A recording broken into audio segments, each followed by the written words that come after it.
Welcome to Broomfield Taichi Chuan.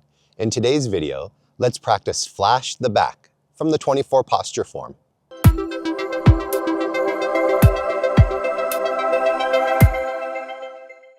Let's learn the move flash the back.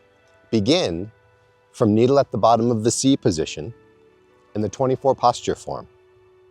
Start by bringing your right hand up and your left palm is on the inside of your right forearm. Then I'm going to step out with my left heel into my forward stance. Now as I shift my weight forward, my hands separate. My left hand goes in front and my right hand goes behind me. As you step into flash the back, open both hands, extend both sides. Your intention on your left hand is on your front left palm. Your intention on your back hand is on your back right palm. Press. At this point, my shoulders are sideways. So the name flash the back because I'm turning my back to the side and I'm expanding. Let's practice it one more time. From needle at the bottom of the C.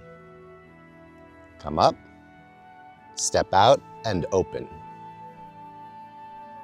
That was flash the back from the 24 posture form. Thanks for watching. Watch more of my videos for more Tai Chi moves and give me a subscribe. Stay healthy, stay strong.